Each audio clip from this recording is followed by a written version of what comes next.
Hazrat Hassan, Sauri and Malik count recitation of hadith valid, and some have derived the evidence of reciting a hadith before a scholar from the hadith of Hazrat Dimam bin Thalaba radiallahu anhu, that he said to the Prophet sallallahu alaihi wasallam, "Has Allah Jalla Jalaluhu commanded you that we should perform prayer?"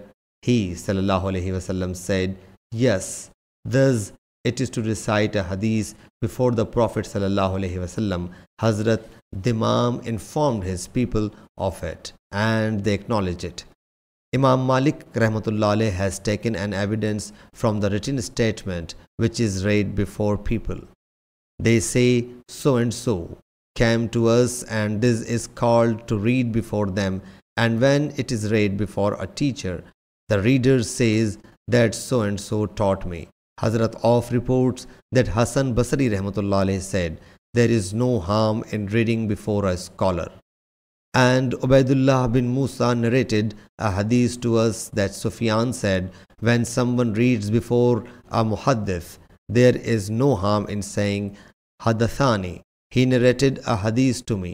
He told that he had heard Abu Asim saying with reference to Malik and Sufyan. They said it is equal whether it is read before a scholar or a scholar should himself read something." Hazrat Abdullah bin Abi Namir heard Hazrat Anas bin Malik radiallahu anhu saying, "We were sitting in the company of the Prophet sallallahu alaihi wasallam in the mosque, that a man came riding on a camel. He made it kneel down in the mosque and fastened its knee. Then he submitted, 'Who is Muhammad sallallahu alaihi wasallam amongst you?' And the Prophet sallallahu alaihi wasallam was then reposing on something. We said, 'This fairly white person in reposing posture.' He said, 'O son of Abdul Muttalib.' The Prophet sallallahu alaihi wasallam said to him, 'I shall give you answer.' He said, 'I shall harshly ask you something, but do not get annoyed with me.' He said, 'Ask as you wish.' He submitted, 'I ask you, putting you under an oath of your Lord and the Lord of those who were before you, whether Allah Jalla Jalaluhu has sent you to all mankind as an apostle.' He said, 'Yes, Allah Jalla Jalaluhu is a witness to it.' He submitted, 'I asked you, putting you under an oath of Allah Jalla Jalaluhu, whether Allah Jalla Jalaluhu has commanded you that we should perform prayers 5 times during a day and a night.' He said, 'Yes, Allah Jalla Jalaluhu is a witness to it.' He submitted, 'I ask you, putting you under an oath of Allah Jalla Jalaluhu, whether Allah Jalla Jalaluhu has commanded you that we should observe the fasting of this month in a year.' He sallallahu alaihi wasallam said, 'Yes, Allah Jalla Jalaluhu is a witness.' He submitted, 'I ask you, putting you under an oath of Allah Jalla Jalaluhu, whether Allah Jalla Jalaluhu has commanded you to take poor due from our rich and distribute it among the poor.' The Prophet sallallahu alaihi wasallam said, 'Yes, Allah Jalla Jalaluhu is a witness.' He said, 'I believe in what you have brought. I have been sent by my people. I am Dimam bin Thalaba, the brother of Banu Saad bin Bakr.' Musa and Ali bin Abdul Hamid reported it from Salman, Thabit, Hazrat Anas radiallahu anhu, and the Prophet sallallahu alaihi wasallam.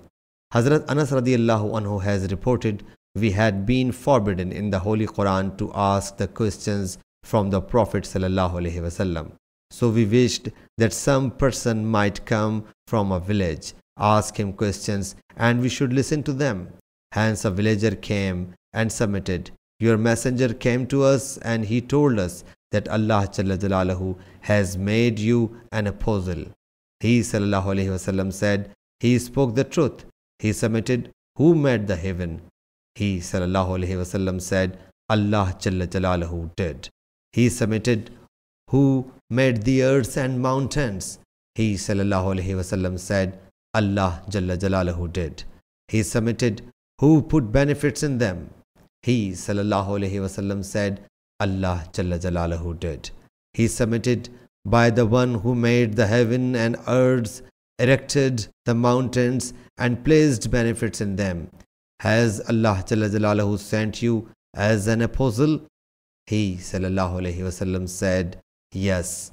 He submitted, your messenger has said that 5-time prayer and poor due from our property had been enjoined on us. He sallallahu alaihi wasallam said, he spoke the truth. He submitted, your messenger has said that fasting of 1 month during a year is obligatory for us. He sallallahu alaihi wasallam said, yes. He submitted, your messenger sallallahu alaihi wasallam has said that it is imperative for us to make pilgrimage to Allah's house. Who can afford it?